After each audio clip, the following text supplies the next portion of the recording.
स्वागत है आपका हमारे यूट्यूब चैनल में। आज वीडियो में 10 क्लास का साइंस जय पराक्रम बायोलॉजी शुरू कर रहे हैं। ठीक है, केमिस्ट्री 3 चैप्टर कंप्लीट, बायोलॉजी आज से शुरू कर रहे हैं।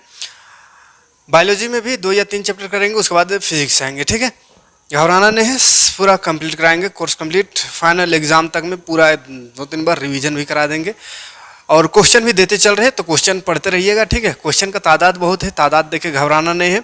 जितना भी चैप्टर समझा है उसी से क्वेश्चन रहेगा, उससे जितना भी क्वेश्चन बन सकता है सारा क्वेश्चन आपको देंगे, ताकि किसी भी तरह का कोई भी क्वेश्चन छूटे ना एग्जाम में, है ना। यूं ही नहीं किसी को 95 या 95% किसी को यूं ही नहीं आ जाएगा। ठीक है, मेहनत तो करना पड़ेगा, और मेहनत से अगर डरिएगा तो फिर जैसे तैसे ढकल ढाकल के पास हो सकते हैं बस। और अगर सही में मायने में अगर सही ढंग से पास करना है, 95 प्लस लाना है, टॉपर बनने की अगर आपके अंदर इच्छा है, झारखंड टॉपर, जिला टॉपर ना सही कम से कम अपने आसपास के एरिया टॉपर तो बनिए। ठीक है, तो पड़ेगा, अभी वक्त है,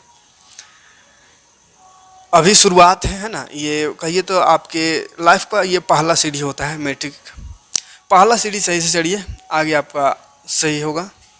पहले सीढ़ी में लड़खड़ा के गिर जाइएगा, एक स्टेप भी अगर आप पहला स्टेप में अगर गड़बड़ कर देते हैं तो आगे चल करके आपको परेशानियों की सामना करना पड़ सकता है। इसलिए ये पहला स्टेप को कोशिश करें बेहतर करने का, यादगार करने का। ठीक है, क्या होगा? जय पराक्रम अंग्रेजी में कहते हैं लाइफ प्रोसेस। समझ लेते हैं पहले जय पराक्रम। डिफिनेशन सब नहीं लिखेंगे, डिफिनेशन सब आपको डिजिटली दिखाएंगे। ठीक है, अंग्रेजी में इसको लाइफ प्रोसेस कहते हैं, लाइफ प्रोसेस। चैप्टर का नाम है बाबू लाइफ प्रोसेस जय पराक्रम। तो क्या क्या पढ़ना है इसके अंदर, थोड़ा समझ लेते हैं होता क्या है। जय माने जीवन, लाइफ। ठीक है, लाइफ, प्रोसेस प्रक्रम, प्रक्रिया।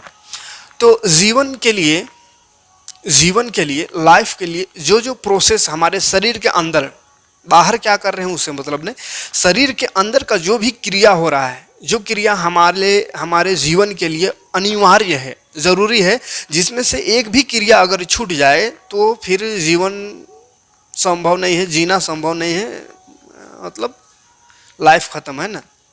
तो वही सब क्रिया, जो शरीर के अंदर का जो क्रिया, ऐसा क्रिया हो रहा है जिसके कारण हम जिंदा हैं, वो क्रिया ना हो तो हम मर जाएंगे, जो शरीर है वो काम करना बंद कर जाएगा।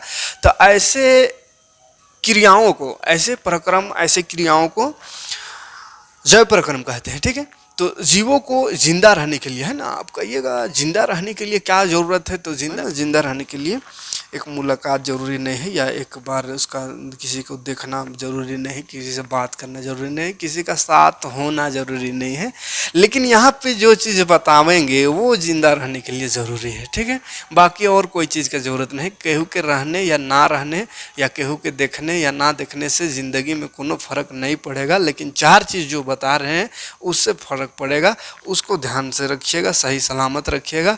अदरवाइज इस चक्कर में मत रहिएगा कि उसको देखने से जिंदा रहेंगे, उसको ना देखेंगे तो जिंदा नहीं रहेंगे, उस चक्कर में बर्बाद नहीं होइएगा। ठीक है, जय पराक्रम लाइफ प्रोसेस। 4 चीज़ ऐसा, 4 प्रोसेस ऐसा है हमारे शरीर के अंदर, 4 क्रिया जिसके चलते शरीर चल रहा है, जिसके कारण ही शरीर चल रहा है। ठीक है, तो अगर जय पराक्रम का ही डिफिनेशन लिखने को आ जाए तो क्या लिखिएगा? वे सभी पराक्रम जो संयुक्त रूप से जीवों के अनुरक्षण का कार्य करता है। वे सभी पराक्रम यानी वो सभी प्रक्रिया जो संयुक्त रूप से यानी मिलजुल करके कोई जीवन है, कोई जीव है, तो उसका अनुरक्षण का कार्य करता है, यानी उसका रक्षा करता है, उसको जीवित रखता है, उसको सही सलामत रखता है। तो वही प्रोसेस को जय पराक्रम कहते हैं, लाइफ प्रोसेस कहते हैं। ठीक है, वे सभी पराक्रम जो मिल करके, वे सभी पराक्रम जो संयुक्त रूप से यानी मिल करके जीवों के अनुरक्षण का कार्य करता है, that is called life process. Clear है? वो सभी क्रिया माने शरीर के अंदर का जितना काम जिसके कारण शरीर जो है सही सलामत है, वही सब क्रिया जय पराक्रम कहलाता है। तो मेन इसका अभी 4 पार्ट है। ठीक है, जिंदा रहने के लिए 4 चीज़ों की ज़रूरत है, याद रखने का, और इधर उधर दिमाग नहीं रखने का कि किसी का मुलाकात जरूरी है, किसी का साथ जरूरी है, ऐसा कुछ नहीं है। जिंदा रहने के लिए बस 4 चीज़ का ज़रूरत है। ये ठीक ठाक है तो कोई मिले ना मिले, ज़िंदगी भर अकेले हो जिंदा रह सकते हैं, वैसा को घबराना नहीं। ठीक है, हाँ। पहला सांस, थोड़ा देर सांस रोक के देखिए तो 2 मिनट एहसास हो जाएगा कि सांस कितना ज़रूरी है। अच्छा, श्वसन, ठीक है, क्या बोले? श्वसन। इसको इंग्लिश में रेस्पिरेशन रेस्पिरेशन रेस्पिरेशन कहेंगे, ठीक है। इसको काहे छोड़ दिए, तो श्वसन से पहले कुछ और देख लेंगे। हाँ, सांस रोक के देखे होंगे, पता चला होगा कि नहीं रह पाएंगे, ठीक है। पोषण एक होता है, पोषण, खाना 2-4 दिन नहीं खा के देखिए, कुछ ना पी करके देखिए, न्यूट्रिशन बोलते हैं इसको। 2-4 दिन नहीं खाइए, नहीं पिए, एहसास होगा कि पोषण के बिना भी जीवित नहीं रह सकते हैं। श्वसन तो 1-2 दिन इंतजार करने का भी जरूरत नहीं, बस अभी जस्ट इसका देख सकते हैं, ठीक है, तत्काल ये प्रभाव देगा आपको, है ना। उसके बाद होता है वहन, वहन, वहन मतलब रेस्पिरेशन है, रेस्पिरेशन कह रहे, सर्कुलेशन है ना, सर्कुलेशन, सर्कुलेशन जरूरी है। क्या है सर्कुलेशन? वाहन, वाहन, वाहन जैसा नहीं लग रहा, वाहन माने गाड़ी होता है, ये वाहन है। सर्कुलेट, सर्कुलेट माने घूमना जाना इधर उधर, ठीक है। वाहन मतलब भी वही, वाहन माने यहाँ से वहाँ, यहाँ से वहाँ। तो शरीर के अंदर एक ऐसा चीज है जो हमेशा दौड़ते रहता है, एने से ओने दौड़ रहा है, आ रहा है, जा रहा है, जरूरी है, नहीं तो खत्म, है ना। तो कौन ऐसा हो रहा है पूरा शरीर में? ब्लड, है ना, नस दिख रहा है ना, यहाँ पे देखिए, ये नस में ब्लड आ रहा है, जा रहा है, इसमें ब्लड आ रहा है, और इससे अंदर मोटा नस होता है, इससे ब्लड आ रहा है। तो ब्लड सर्कुलेट होते रहता है, पूरा शरीर में ब्लड सर्कुलेट होते रहेगा। ब्लड अगर ये उंगली में नहीं आया, ये लकवा मार देगा, इधर नहीं आया, पूरा यहाँ पे लकवा मार देगा, पैरालाइज, है ना, ये काम करना बंद। तो ब्लड सर्कुलेशन, अगर एक अंग में जाना बंद हो जाए ब्लड, तो वो अंग काम, तो पूरा शरीर में अगर चलना बंद हो जाए, मतलब पूरा शरीर खत्म, ठीक है। तो ये भी क्या है? जरूरी है, कंपलसरी है। तो ऐसा ऐसा 4 चीज है जो है जरूरी, वो चारों में से एक भी गड़बड़ हुआ तो खत्म कहानी। तो सर्कुलेशन। अब लास्ट क्या है? पोषण, श्वसन यानी खाना, पोषण माने खाना जरूरी है, सांस लेना जरूरी है, और ब्लड जो दौड़ रहा है इसका दौड़ना भी जरूरी है। उसके बाद खाली खाने से होगा कि निकालना भी जरूरी है, निकालना भी तो जरूरी है, उत्सर्जन, इसको एक्सक्रेटोरी क्या बोलते हैं ये जीव, हाँ, एक्सक्रेटोरी सिस्टम, मतलब एक्सट्रैक्ट करना मन बाहर निकालना, ठीक है। तो खाना, सांस लेना, वाहन माने सर्कुलेशन, और उत्सर्जन मतलब निकाल देना। खाते हैं तो निकालते भी ना, खाली ठूसले होगा, निकलता भी है, ठीक है। तो जो भी गंदा चीज़ है, जो भी हानिकारक चीज़ है शरीर से बाहर निकालना, वही उत्सर्जन कहलाता है। तो वो भी जरूरी है। सोचिए तो 4-5 दिन पेशाब ना करे, बाथरूम ना जाए, 5-6 दिन का स्थिति होगा, ब्लास्ट कर जाएगा पेट में, है ना। तो ये भी कहा जरूरी है। तो जिंदा रहने के लिए 4 चीज़ जरूरी है। इसमें देखिए कहीं पे किसी लड़के या लड़का का जिक्र नहीं हुआ। अब पगलैले रहता है, ओकरा बिना हम ना जियब, हैं? कहीं पे जिक्र हुआ कि लड़का या लड़की 4-5वां नंबर में आता है? नहीं आता है ना। तो गलत फहमी में नहीं रहना है, ठीक है। जिंदा रहने के लिए ये 4 चीज़ जरूरी है, पोषण, श्वसन, वहन, ये 4 चीज़ को सही रखिए, जिंदा रहिएगा, बाकी कोई रहे या ना रहे, ठीक। तो यही 4 चीज़ों को इस चैप्टर में पूरा विस्तार से पढ़ना, बहुत लंबा चैप्टर है। ये 1 दिन लग जाएगा, हो सकता है 1 दिन में नहीं हो, ये 1 दिन कोशिश करेंगे। अगर 40-50 मिनट का लगभग 1 घंटा का वीडियो बनाएंगे तो 1, 2, 3, 4 चारों में 1 वीडियो लगेगा, ठीक है। और आज जो पढ़ाएंगे वो इससे ऊपर कुछ और पोषण के बारे में बता लेंगे। उसके बाद मतलब पोषण का ही आज देखेंगे, फिर कल भी पोषण देखेंगे, देखना पड़ेगा, ठीक है। आज का वीडियो में भी पोषण होगा, फिर कल भी पोषण होगा, 1 दिन में पोषण खत्म नहीं होगा। श्वसन, वहन और उत्सर्जन, ये तीनों को 1 दिन में खत्म हो सकता है, लेकिन पोषण में पहले पोषण का प्रकार उरकार देखना है, तो उसको आज देख लेते हैं। कल देखेंगे मानव में पोषण, इंसान का जो पोषण पूरा कैसे होता है, श्वसन देखेंगे उसके बाद नेक्स्ट वीडियो में, फिर वहन देखेंगे यानी सर्कुलेट कैसे ब्लड उलड हो रहा है, इसमें क्या क्या पढ़ना है, फिर उत्सर्जन देखेंगे, ठीक है। तो थोड़ा थोड़ा यहाँ पे समझ लीजिए पूरा चैप्टर का। आज मतलब कहिए तो ऊपर डेमो देख लीजिए, है इसमें उसका ट्रेलर थोड़ा सा देख लीजिए, थोड़ा सा समझ लीजिए, ठीक है। तो पोषण के बारे में थोड़ा सा भी समझेंगे, पोषण के प्रकार उरकार समझेंगे, लेकिन उससे पहले स्वपोषी, परपोषी, फिर पौधों में पोषण, ये सब समझेंगे आज के वीडियो में, घबराना नहीं है। लेकिन थोड़ा सा देख लेते हैं कि ये सब में और क्या डिटेल। तो जिंदा रहने के लिए तो 4 चीज़, लाइट वो कट गलूर बाबा, दिख रहा है कि नहीं दिख रहा है? लाइट कट गया, लेकिन अब शुरू कर दिए तो ख़त्म करिए देंगे। थोड़ा सा कुछ लाइट जल रहा है इमरजेंसी वाला। दिख रहा होगा, समझ में आ ही जाएगा। थोड़ा सा शकल खाली मेरा खराब दिख रहा होगा तो शकल बस का मतलब एक रहा देखना। पोषक, श्वसन, वहन, उत्सर्जन, ये चीज ठीक है। तो आज पोषण को आधा करेंगे, बहुत लंबा पोषण है, उसके बाद कर। तो पहले देख ले पोषण में क्या क्या पढ़ेंगे। पोषण में आज पढ़ेंगे पौधों में पोषण। एक हो तो देख पौधे पोषण में आएंगे तो स्वपोषी, परपोषी। परपोषी में आएंगे तो उसमें परजीवी पोषण, मृतजीवी पोषण, प्राणी संपोषण, इस तरह से पोषण का प्रकार देखेंगे। उसके बाद पोषण का प्रकार में स्वपोषी के बारे में आएंगे तो स्वपोषी पोषण क्या होता है, उसका किस में होता है, पौधा में होता है। तो पौधा में स्वपोषी पोषण कैसे होता है, प्रकाश संश्लेषण द्वारा होता है। तो पूरा प्रकाश संश्लेषण को समझेंगे जो कि पहले से पढ़ चुका है। तो आज जो बताएंगे वो पहले से पढ़ा हुआ चीज रहेगा, तो फटाफट एकदम स्पीड से कर देंगे। उसके बाद जब नेक्स्ट वीडियो में आएंगे तो वहां पे समझेंगे अमीबा पास में पोषण जो है आज खत्म कर देंगे। अगला में आएंगे तो आदमी में पोषण, मानव में कैसे पोषण होता है उसको समझेंगे पूरा। माने पोषण का मतलब खाली ऐसे नहीं बस ऊपर ऊपर की ऐसे खाते पीते हैं निकलता है हो गया। एक एक अंग का पढ़ना है पोषण में। मुंह से शुरू होगा, मुंह से, मुख गुहा से, ग्रसिका से होते हुए आमाशय में, छोटी आंत में, बड़ी आंत में, तो सारा अंग, एक एक अंग को पढ़ना है। हर एक अंग का कार्य क्या है और उसमें क्या क्या काम करता है, कहाँ कहाँ से भोजन कैसे कैसे गुजरता है और उसमें कौन कौन सा रस किस किस किस चीज़ का पाचन करता है, वो सारे चीज़ को पूरा डिटेल से समझना है पोषण में। फिर श्वसन में आएंगे तो सांस लिए और छोड़ दिए, देखने को तो बहुत आसान क्रिया है कि ये क्रिया मन लिए छोड़ दिए, लिए छोड़ दिए, ये कुछ सेकंड नहीं लगता है, बहुत आसान चीज़ है। लेकिन अंदर घुस के देखेंगे कि है ये है का अंदर का हो रहा है, ये तो निकाल रहे बाहर कर रहे, निकाल रहे बाहर कर रहे हैं। लेकिन यही इतना जल्दी का जो प्रोसेस है, बस निकाल रहे फेंक रहे हैं, निकाल रहे फेंक रहे हैं। लेकिन उसी बीच श्वसन, हकीकत में श्वसन मतलब शरीर के अंदर क्या होता है। बहुत कोई कहता है फेफड़ा में श्वसन होता है, फेफड़ा में नहीं होता है। इसको डिटेल से समझेंगे कहाँ श्वसन होता है, ठीक है। और श्वसन में कौन कौन सा अंग जरूरी है और कौन कौन सा अंग से श्वसन होता है, वो सारा चीज़, और कहाँ कहाँ ऑक्सीजन जाता है, कैसे जाता है, सारा प्रोसेस इसको श्वसन में देखेंगे। वाहन में आएंगे तो ब्लड सर्कुलेशन है ना, ये जो नस है वो नस के बारे में पढ़ेंगे। और ब्लड सर्कुलेशन में क्या, हार्ट, दिल के बारे में पढ़ेंगे, ठीक है। श्वसन में फेफड़ा पढ़ेंगे, इसमें पाचन तंत्र पढ़ेंगे, इसमें फेफड़ा, श्वसन में एक ओरिजिनली स्पेशली फेफड़ा को देखेंगे। फेफड़ा सब ऑक्सीजन कहाँ कहाँ जाता है वो सब देखेंगे। फिर वाहन में आएगा तो वहाँ पे नस को पढ़ना है। ये जो नस दिख रहा है ना, अंदर बाहर दो तरह का नस होता है, सीरा और धमनी, तो वो दोनों को देखेंगे। और हार्ट, दिल है ना, माने दिल की बात करेंगे यहाँ पे, ठीक है। तो दिल का बात जरूर सुनिएगा। उसके बाद फिर उत्सर्जन में आएंगे तो उत्सर्जन माने खत्म कहानी, जो भी अनपढ़ चीज़ है वो निकाल दे, उसको पढ़ेंगे वहाँ, ठीक है।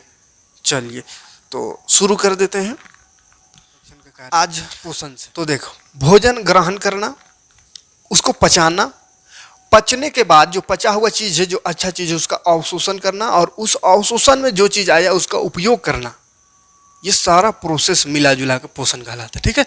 खाली खाना नहीं, खाएं, पाचन भी जरूरी है, तो पचाए। पाचन बंद का जो अच्छा चीज़ है, कार्बोहाइड्रेट है, वसा है, विटामिन है, उसको सोखेगा शरीर है ना, उसको अवशोषण करना। तो भोजन करना, पचे हुए भोजन का अवशोषण और उसका अनुरक्षण के लिए कार्य, माने शरीर का अनुरक्षण के लिए उस जो अवशोषण किए, जो चीज़ खाएं, जो ऊर्जा मिला, उसका कार्य, उसका जो उपयोग शरीर कर रहा है, तो वो सारा प्रोसेस को मिला जुला करके पोषण कहते हैं, ठीक है। डिफिनेशन आपको दिखेगा। भोजन ग्रहण करना, पचे भोजन का अवशोषण एवं शरीर द्वारा अनुरक्षण के लिए उनका उपयोग, यानी जो अवशोषण हुआ, जो भी चीज़ खाए उसका उपयोग करना पोषण कहलाता है, ठीक है। और पोषण के आधार पर अगर देखे जाए तो जीव को दो भाग में बांटा हुआ है, ठीक है। पोषण के आधार पर जीवों को दो भाग में बांटते हैं। एक होता है स्वपोषी पोषण है ना, और एक होता है पोषी, विषम पोषी, ठीक है। तो उधर दिखाते चलेंगे, इसलिए रफली बस लिख रहे हैं समझाने के लिए, है ना। बाकी नोट्स आपको मिल ही जाएगा और यहाँ पे आपको दिख रहा होगा, ठीक है। स्वपोषी को क्या बोलते, ऑटोट्रोफिक,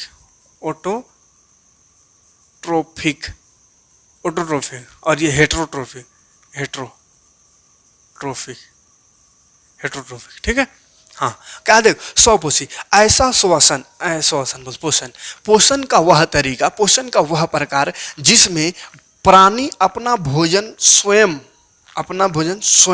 बनाता हो, उसको पोषण कहते हैं। कहिएगा आदमी भी तो अपना भोजन स्वयं बनाता है, दूसर से थोड़े, अपने से तो बना के खाता है, या कोई कोई दूसरों से बनवाता है, लेकिन अपने से भी तो बनाता है आदमी। तो आदमी 100 पोषी है? नहीं है बाबू। क्यों नहीं है? क्योंकि 100 पोषी माने अपने से भोजन बनाने का कहने का मतलब है कि अपने से भोजन बनाना मतलब कि अपने शरीरे में बनाना भोजन, किसी दूसरे पर आश्रित नहीं होना। बाजार लेके झोला नहीं जाना सब्जी लेने के लिए, फसल नहीं उगाना, किसी दूसरे पौधा को नहीं खाना, किसी जानवर को नहीं खाना, अपने शरीर में सब कुछ हो जाना, भोजन बन जाना, उसको 100 पोषी कहते हैं। तो वैसा पेड़ पौधा सिर्फ है और कुछ कुछ बैक्टीरिया, ठीक है। तो मेनली पेड़ पौधा भी बढ़ना है, ठीक है। तो पेड़ पौधा 100 पोषी है। पेड़ पौधा को कभी आप नहीं देखे होंगे झोला लेके बाजार जाते हुए। क्यों? क्योंकि उसका शरीर में खाना बन जाता है, इधर उधर भटकने का कोई ज़रूरत नहीं है। अगर इंसान भी, मानव भी अगर 100 पोषी होता, उसका शरीर में ही अगर खाना उना बन जाता, तो कौन हमको अभी देखते रहता? कोई पढ़ता लिखता? बुड़बक था, पढ़ता क्या करते? पढ़ लिख रहा है, काम धंधा कर, कुछ कर रहा है, पेट में खाते, पेट में दाना आ जाता अपने, तो फिर काहे को कोई कुछ करता? आता जाता बस, कोई नहीं कुछ करता है ना। तो सबसे बड़ा समस्या पेट का है ना। जरूरी का कि अपना भोजन हम लोग खुद मतलब शरीर में नहीं बनता है। 100 पोषी हम लोग नहीं, विषम पोषी है, दूसरे जीव पर आश्रित है, ठीक है। तो 100 पोषी समझ में आया बाबू? कौन है? पेड़ पौधा, पेड़ नहीं, पेड़ पौधे है ना। पेड़ पौधे 100 पोषी है और कुछ बैक्टीरिया जीवाणु है ना, कुछ कुछ जीवाणु, सभी जीवाणु, कुछ कुछ जीवाणु। और विषम पोषी इसका उल्टा, पोषण का वह तरीका जिसमें जीव अपना भोजन स्वयं नहीं बना सकता, वो दूसरे पर निर्भर होता है, वही है विषम पोषी, ठीक है। तो ये सब नीचे क्लास में भी पढ़ चुके होंगे, 6, 7, 8 में सब में पढ़े होंगे, इसलिए रफ्तार से इसको पार करेंगे, ठीक है। मेन चीज़ यहाँ पे आगे जाके कल का वीडियो से मेन खतरनाक चीज़ समझेंगे। 100 पोषी अगर लिखना चाहे 100 पोषी, तो डिफिनेशन आपको वहाँ पे दिखा दे रहे हैं। डिफिनेशन आप इस तरह से लिख सकते हैं: पोषण का वह तरीका जिसमें जीव अपने आसपास के वातावरण में उपस्थित सरल अजैविक पदार्थ जैसे CO2, भोजन बनाने के लिए क्या CO2 ना लेता है पेड़ पौधा, CO2 लेता है, सूर्य का प्रकाश लेता है, पानी लेता है, ये सब को मिला जुला कर अपना भोजन तैयार कर लेता है, तो उसको 100 पोषी कहते हैं, जैसे पेड़ पौधा। और विषम पोषी क्या है? तो पोषण का वह तरीका जिसमें जीव अपना भोजन स्वयं नहीं बना सकता है, दूसरों पर आश्रित होता है, उसी को विषम पोषी कहते हैं, ठीक है। कोई दिक्कत नहीं 100 पोषी में। तो 100 पोषी में आवेंगे तो 100 पोषी में कैसे क्या होता है? प्रकाश संश्लेषण होता है, ठीक है। 100 पोषी में जो भोजन बनता है, तो भोजन बनने की उस प्रक्रिया को क्या बोलते हैं? प्रकाश संश्लेषण, ठीक है। तो थोड़ा सा प्रकाश संश्लेषण भी समझ लेते हैं। और प्रकाश संश्लेषण भी ऐसा चीज़ है जो हमको लगता है 5वां 6ठा क्लास से पढ़िए आ रहे हैं, ठीक है, पढ़ते हैं आ रहे हैं, तो इसलिए इसको भी ज़्यादा को भी स्पीड से करेंगे, मेन पार्ट को देखेंगे जो अभी तक शायद नहीं पढ़े होंगे, ठीक है। प्रकाश संश्लेषण को अंग्रेजी में क्या बोलते हैं? फोटोसाइंथेसिस। देखिए प्रकाश संश्लेषण, अभी तक आप इतना जानते होंगे कि प्रकाश संश्लेषण किसको, तो अभी जो 100 पोषी बताएं, 100 पोषी यानी हर पेड़ पौधे वायुमंडल से कार्बन डाइऑक्साइड लेता है, सूर्य से सूर्य का प्रकाश लेता है, पृथ्वी से जल लेता है, ये 3 चीज़, और उसके पत्ता में क्लोरोफिल पाया जाता है। तो ये सभी चीज़ों को मिला करके अपना भोजन तैयार करता है, तो इसी प्रोसेस को प्रकाश संश्लेषण कहते हैं, ठीक है। इतना सब पता होगा। तो प्रकाश संश्लेषण का डिफिनेशन आपको मालूम होगा। पेड़ पौधे अपना भोजन स्वयं बनाते हैं और भोजन बनाने की इस प्रक्रिया को प्रकाश संश्लेषण कहते हैं। कैसे भोजन बनाता है? तो वातावरण से कार्बन डाइऑक्साइड लेता है, जमीन से H2O लेता है, सूर्य से सूर्य का प्रकाश लेता है, सूर्य का प्रकाश, और पत्तों में इसका क्लोरोफिल पाया जाता है ना, पेड़ पौधों के पत्तों में क्लोरोफिल होती है। ये 3 चीज़ें, कार्बन डाइऑक्साइड, जल, सूर्य का प्रकाश और क्लोरोफिल, ये सब मिलजुल करके C6H12O6 बनाता है, जो कार्बोहाइड्रेट है। क्या है? कार्बोहाइड्रेट यानी कि यही पौधा का पोषण है, भोजन है, ठीक है। कार्बोहाइड्रेट प्लस O2 बनाता है, उसके बाद फिर H2O जल, ठीक है, जल का निर्माण करता है। इसको संतुलित कर लेता है। 6 लगता है यहाँ 12 लगेगा, यहाँ 6 लगेगा, तो संतुलित हो जाएगा, ठीक है।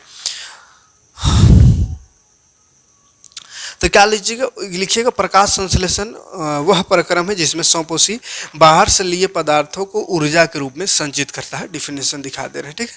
बाहर से जो भी पदार्थ लेता है उसको ऊर्जा के रूप में बदल देता है, परिवर्तित कर लेता है। ये पदार्थ जो है बाहर से लिया हुआ पदार्थ कार्बन डाइऑक्साइड है, जो कि वायुमंडल से मिलता है, सूर्य के प्रकाश जो कि सूर्य से मिलता है, और जल, ठीक है, जल, है ना, कार्बन डाइऑक्साइड वायुमंडल से मिलता है, जल पृथ्वी से, और सूर्य के प्रकाश और क्लोरोफिल की उपस्थिति में ये कार्बोहाइड्रेट, ऑक्सीजन और पानी का निर्माण, जल का निर्माण करता है। तो यही प्रोसेस, इसी प्रोसेस को प्रकाश संश्लेषण कहते हैं। तो प्रकाश संश्लेषण के लिए समीकरण लिखने को आ सकता है, तो ये समीकरण याद रखिएगा। ये कार्बन डाइऑक्साइड, ये पानी दोनों मिल रहा है, कहाँ पे मिल रहा है, तो सूर्य के प्रकाश और क्लोरोफिल की उपस्थिति में मिल रहा है। तो ये कार्बोहाइड्रेट, ऑक्सीजन और जल बन रहा है, ठीक है। तो ये कार्बोहाइड्रेट क्या है बाबू, ये भोजन है ना, ये तो हो गया भोजन, पौधा का, इसको खा गया तंदुरुस्त। ऑक्सीजन जो बन मिलता है उसको छोड़ देता है, ऑक्सीजन छोड़ देता है, उसी ऑक्सीजन को ना हम लोग सांस लेते हैं, ठीक है। तो यही ऊपर का संश्लेषण के दौरान ही ये ऑक्सीजन बनता है, ठीक है। और ये जो पानी बनता है इसको भी धीरे धीरे करके, बूंद बूंद करके पानी भी गिर जाता है या वाष्प बन के उड़ जाता है। तो पानी का वाष्प बन के उड़ना वाष्पोत्सर्जन कहलाता है, जो कि अभी देखेंगे, ठीक है। तो इतना सब बात याद रखिएगा। कार्बन डाइऑक्साइड, जल, सूर्य के प्रकाश, क्लोरोफिल, ये सारी चीज़ मिलकर के कार्बोहाइड्रेट यानी कि भोजन अपना बनाता है पेड़ पौधा। तो इसी प्रोसेस को प्रकाश संश्लेषण कहते हैं। अब यहाँ पे मेन क्वेश्चन कैसा पूछेगा, देखिए, ये तो बता दिए सिंपल डिफिनेशन जो कि अभी तक पढ़ते आ रहे होंगे, और ये रिएक्शन याद रखिएगा। लेकिन यहाँ पे आपको 10वां क्लास में थोड़ा सा क्वेश्चन को घुमा फिरा के पूछ सकता है, बोलेगा प्रकाश संश्लेषण में कच्ची सामग्री कौन कौन सा होता है ना। प्रकाश संश्लेषण में उपयोग कच्ची सामग्री का नाम लिखिए, ठीक है। प्रकाश संश्लेषण के लिए आवश्यक कच्ची सामग्री, इस तरह से लिख सकता है। प्रकाश संश्लेषण के लिए आवश्यक कच्ची सामग्री क्या क्या है, तो कच्ची सामग्री यानी कोई भोजन बना रहे, कोई खाना बना रहे, बिरयानी बना रहे हैं, तो उसके लिए चावल चाहिए, पानी चाहिए, मसाला चाहिए, चिकन चाहिए। तो वो जो भी चीज़ चाहिए वही ना कच्ची सामग्री है, ठीक है। फिर बन गया तो पक्का सामग्री हो गया, बिरयानी बहुत जोर खाते हैं। तो क्या है, कच्ची सामग्री यानी किसका किसका उपयोग हो रहा है, तो देखो ना किसका किसका उपयोग हो रहा है, तो जो इधर है, जो इधर है इसी का उपयोग हो रहा है। कार्बन डाइऑक्साइड, जल, सूर्य के प्रकाश और क्लोरोफिल, ये कच्ची सामग्री है, ठीक है। तो कच्ची सामग्री कौन कौन है, तो लिखिएगा कार्बन डाइऑक्साइड कहाँ से मिलता है, तो वायुमंडल से, जल पृथ्वी से, सूर्य का प्रकाश यानी प्रकाश सूर्य के प्रकाश से, और क्लोरोफिल पत्तों में होता है। तो ये सारे चीज़ कच्ची सामग्री है, कोई दिक्कत नहीं कच्ची सामग्री में। एक और क्वेश्चन इससे बनता है, प्रकाश संश्लेषण के दौरान होने वाली घटनाएं कौन कौन सी है। तो देख प्रकाश संश्लेषण में क्या क्या घटना हो रहा है। सबसे पहला घटना हो रहा है कि सूर्य का प्रकाश जो है उसको क्लोरोफिल जो है चूस रहा है, माने अवशोषण कर रहा है, प्रकाश को अवशोषण कर रहा है, कौन, क्लोरोफिल करता है। तो पहला घटना लिख सकते हैं क्लोरोफिल द्वारा प्रकाश का अवशोषण, यानी प्रकाश को वो खींचना, सोखना। और क्या कर रहा है, प्रकाश खींचे यानी प्रकाश वाला ऊर्जा, ये कार्बोहाइड्रेट बन रहा है। तो कैसा ऊर्जा है, ये रासायनिक, ये केमिकल ना, रसायन, केमिकल है, रसायन है, तो रासायनिक ऊर्जा बन जा रहा है। ये प्रकाश ऊर्जा, प्रकाश ऊर्जा, प्रकाश ऊर्जा, सौर ऊर्जा जिसको कह सकते हैं, वो रूपांतरण हो जा रहा है रासायनिक ऊर्जा में। तो दूसरा घटना हुआ। तीसरा घटना हो रहा है, कार्बोहाइड्रेट, कार्बोहाइड्रेट बन जा रहा है, कार्बन डाइऑक्साइड कार्बोहाइड्रेट बन रहा है। तो ये सब क्या है, घटना में लिख दीजिएगा, ठीक है। कार्बन डाइऑक्साइड कार्बोहाइड्रेट बन रहा है, प्रकाश संश्लेषण, प्रकाश ऊर्जा जो है रासायनिक ऊर्जा में बदल जा रहा है, और जल का अणु जो है हाइड्रोजन और ऑक्सीजन में बदल जा रहा है। जल जो है टूट करके हाइड्रोजन, ऑक्सीजन ये सब बना दे रहा है ना, और जल बना रहा है। तो ये सब घटना हो रहा है, मैंने क्या क्या काम हो रहा है इसमें, उसको लिख दीजिएगा, ठीक है। दिखा दे रहा हूँ, कोई दिक्कत नहीं। आगे बढ़ेंगे, थोड़ा सा रंध्र देख लेते हैं। रंध्र, रंध्र, इसी में जो ऑक्सीजन मिला निकल रहा है ना, और पानी, ऑक्सीजन और पानी बना प्रकाश संश्लेषण में। तो ये ऑक्सीजन और पानी का क्या होता है, उसके लिए रंध्र चाहिए ना, कुछ रंध्र चाहिए जिससे वो निकले, रंध्र मानी छिद्र। तो वही रंध्र क्या है उसको समझते हैं, फिर से कट लो। रंध्र, स्टोमेटा, स्टोमेटा, रंध्र को स्टोमेटा कहते हैं, ठीक है बाबू, स्टोमेटा। पत्तों में छोटा छोटा छिद्र पाया जाता है, ठीक है। पत्ता में क्या होता है, छोटे छोटे छोटे छोटे छिद्र होता है। वो छिद्र को देखना हो ना, तो सड़ल गलल पदार्थ, पत्ता को उठाइएगा थोड़ा सड़ल टाइप का, उसको उजाड़िएगा ना, उजड़ जाता है तो फिर जाली जैसा दिखेगा। तो वो जो छोटे छोटे छिद्र होता है उसी छिद्र को रंध्र कहते हैं। क्या कहते हैं, रंध्र कहते हैं।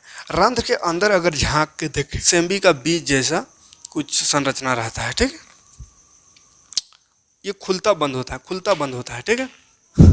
इसको गार्ड सेल कहते हैं, ठीक है, रक्षी कोशिका। ये रक्षी कोशिका दोनों तरफ होता है, ये रक्षा करता है, ये जो छेद है उसको बंद करता है, खुलता बंद करता है, ऐसा ऐसा होते रहता है, ठीक है। पानी निकल रहा है, हवा निकल रहा है, खुल गया फिर बंद, फिर अगर खुले रहता तो सब पन्नियाँ गिर जाता, सब हवा ऑक्सीजन गिर जाता, दिक्कत हो जाता है ना, सबका सब उझला जाएगा तो दिक्कत है ना। पेड़ पौधों को भी तो पानी की जरूरत है, तो सब गिरिए जाएगा तो फिर कैसे। तो इसलिए ये खुलता बंद होता है, खुलता बंद होता है। तो रक्षी सेल रक्षा करता है, मैंने गार्ड सेल इसको इंग्लिश में बोलते हैं, गार्ड सेल गार्ड का काम करता है, खोलता बंद करता है, इसलिए इसको गार्ड सेल कहते हैं। यहाँ पे गार्ड सेल होता है इसके अगल बगल, ठीक है। गार्ड सेल जो दरवाजा को खोलता और बंद करता है। तो ये और कुछ है नहीं, तो इतना से याद रखिएगा अभी के लिए। पत्तों में छोटे छोटे छिद्र पाया जाता है, वही छिद्र को रंध्र या स्टोमेटा कहते हैं। और इसका कार्य याद रखिएगा। पहला कार्य में ऑक्सीजन और कार्बन डाइऑक्साइड का आदान प्रदान, ठीक है। ऑक्सीजन छोड़ता है, कार्बन डाइऑक्साइड लेता है, कार्बन डाइऑक्साइड अंदर करना, ऑक्सीजन बाहर करना, ये कार्य है पहला। दूसरा कार्य वाष्पोत्सर्जन। वाष्पोत्सर्जन कहिए कि वाष्पोत्सर्जन क्या है? तो वाष्पोत्सर्जन जो है बाबू, ये H2O बना था ना प्रकाश संश्लेषण में, तो इस पानी को गिराना।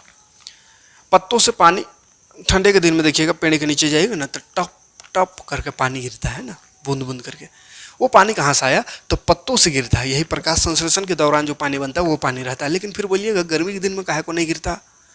तो देखो बहुत कम पानी होता है, हल्का पानी होता है, एक बूंद पानी उतना ऊंच से गिरते रहेगा थोड़ी गिरते रहेगा। का गर्मी में तापमान ज़्यादा रहता है, तापमान ज़्यादा रहता है तो हल्का हल्का ना, पजरा जैसे थोड़ी पजरा फूट रहा है पतई से जो एकदम झरझरा के गिरेगा, एकदम हल्का हल्का पानी निकल रहा है। तो इतना गर्मी है कि पानी अब पतिये में जो पत्ता है बाहरों नहीं निकल नहीं सका, पतइये से उड़ जा रहा है, डायरेक्ट वाष्प बन करके उड़ जा रहा है। तो इसीलिए वाष्प बन के उड़ रहा है, इसलिए वाष्पोत्सर्जन कहते हैं ना। तो पत्ता से ही जो पानी वाष्प बन के उड़ जाए तो वाष्पोत्सर्जन कहते हैं उसी प्रक्रिया को। तो वाष्पोत्सर्जन क्रिया इसी छिद्र द्वारा होता है ना। छिद्र में पानी आया, छिद्र में अब पनिया ठीक से बाहरों ना आया, फुर्र हो गया है ना गर्मी के कारण।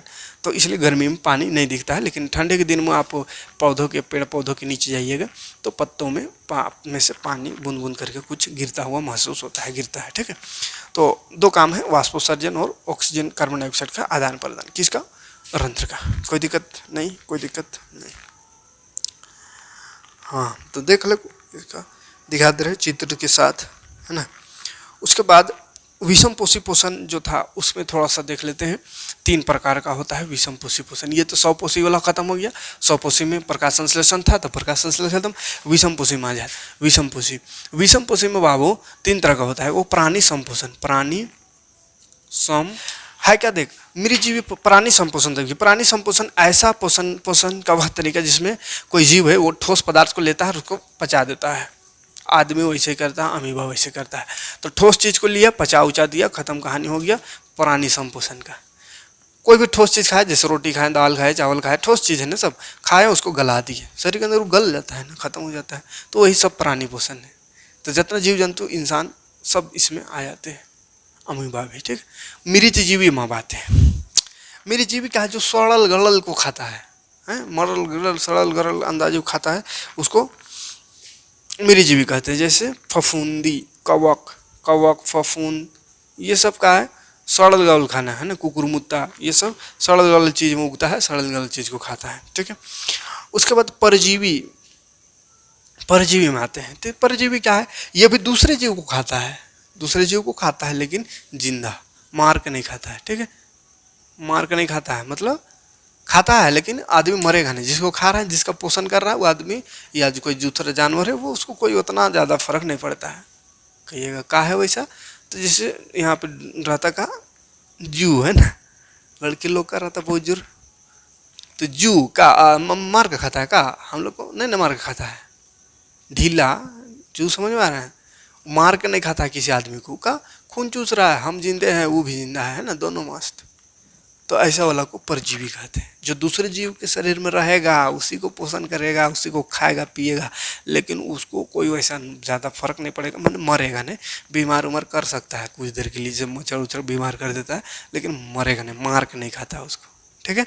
तो कोई जीव दूसरे जीव में रहेगा, मार के नहीं खाएगा, जिंदे को खाएगा, जिंदा रहेगा, है ना, तो उसको परजीवी कहते हैं। जैसे अमरबेल देखे हैं, सिंधुआर में रहता है, पियर पीला येलो सेवई जैसा है ना, सेवई कहते थे हम लोग उसको बचपन में। फिलहाल जाने अमरबेल कहते हैं उसको, अमरबेल हो ना। फीता, उसके बाद फीता कृमि जोंक जो रहता पेट के अंदर, ढीला जो हो गया वो तो ही है, ठीक है। कोई दिक्कत, कोई परेशानी नहीं। आगे बढ़ते हैं, अमीबा में पोषण देख लेते हैं, कहानी खत्म कर देंगे, ठीक है। चलिए फटाफट दिखा देते हैं, बस सिंपल सा पोषण होता है, बहुत ज़्यादा इसमें है नहीं कुछ, तो फटाफट देख। अमीबा जो है ना बाबू एक एक कोशिका होता है, ये ऐसा अंदाज ही रहता है। ये खाने वाला कौन मान के चलिए, यहाँ पे देख लिया, यहाँ खाने वाला चीज़ देख लिया, ठीक है। बीच में केंद्रक होता है इसका, केंद्र, क्या है केंद्र, ये देख लिया खाने वाला है। अब इसका शरीर उन हाथ पैर मुंह कान कुछ होने रहता है, ऐसे रहता। कोनो को देखा तो ऐसा लपेट लिया, ले चलना भी हुआ तो इसे करके पूरा शरीर वैसे चलता है, ठीक है। ऐसा है बड़का हुआ, ऐसा है मान चलिए। चलना हुआ तो ऐसे ऐसे करके चला, कोनो को पकड़ना हुआ तो पकड़ लिया ऐसे, और पकड़ा ऐसा बंद हो गया, मैंने खा गया। निकालना हो तो कहीं फेंक दिया, ले। तो एक एक से सब कुछ हो जाता है। ये देख लिया खाने वाला। अब बेचारा का मुंह थोड़ी जो मुंह में लेके जाएगा खाने, या हाथ थोड़ी हाथ से उठाए खाएगा, शरीर वैसे लपेट लेगा। तो कैसे लपटेगा, बोला था चल इसको लिपटेगा, ऐसा लिपटेगा, ये शरीर को ऐसा बना देगा।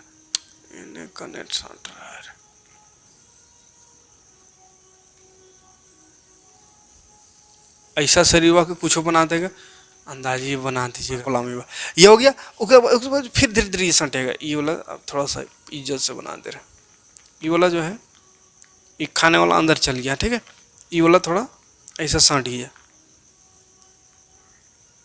ये खाने वाला अंदर चल गया, ऐसा सट गया। ये वाला जो है ये वाला सट गया। ये वाला को कुटपाद कहते हैं, कुटपाद, कुटपाद या पादाप भी कहते हैं। सब दिखा दे तो समझिए, बस यहाँ पे समझाने का काम है। रसधानी अंदर, अंदर इसको रसधानी, ठीक है, अंदर वाला रसधानी। तो ये इसको पकड़ा ऐसे, ले ऐसा घेरा, थोड़ा सा घेरा, ऐसा ऐसा ऐसा किया। उसको फिर धीरे धीरे धीरे धीरे धीरे या टच करा, अंदर चल गया, ये टच हुआ। उसके बाद फिर ये ऐसा बन जाए, ऐसा हो जाए, ऐसा अपना स्थिति में खाने वाला चीज़ अंदर आ गया, ठीक है। और इधर केंद्र रखेगा, अंदर आ गया। फिर वहाँ पर पाचन उचन होगा, फिर वैसे फेंक देगा, ठीक है। तो ये जो प्रोसेस होता है ये अमीबा में होता है, ठीक है। तो इसमें कोनो जटिल चीज़ है ही नहीं, कोनो आगे नहीं तो क्या जटिल चीज़ होगा, ठीक है। तो वो थोड़ा सा प्रोसेस दिखा दे रहे हैं, वो प्रोसेस लिख लीजिए और चित्र बना लीजिएगा बढ़िया से, काम खत्म, ठीक। तो चलिए आज की वीडियो में तो मनुष्य में पोषण देखेंगे नेक्स्ट पार्ट में। आज की वीडियो भी नेक्स्ट पार्ट में आएंगे तो मनुष्य में पोषण देखेंगे। तो वीडियो समझ में तो लाइक और कमेंट जरूर करिएगा, और वीडियो को ज़्यादा से ज़्यादा शेयर करिए, ताकि ऐसी वीडियो आपके लिए लाते रहे हमेशा। और बहुत जल्द मेरे ही जैसा एक देहाती मास्टर खोजे हैं सोशल साइंस का। इंग्लिश में तो देहाती नहीं चलेगा, इंग्लिश में तो अंग्रेजी चाहिए ना, तो पूरा अंग्रेजी ने एक ठो खोजे हैं, और वो पूरा देहातिया मेरे जैसा, ठीक है, पूरा एकदम देहाती में समझाएंगे। टेंशन न को लेने का, 2 दिन में वो क्लास स्टार्ट कर देंगे, ठीक। तो मिलते हैं वीडियो में, थैंक यू।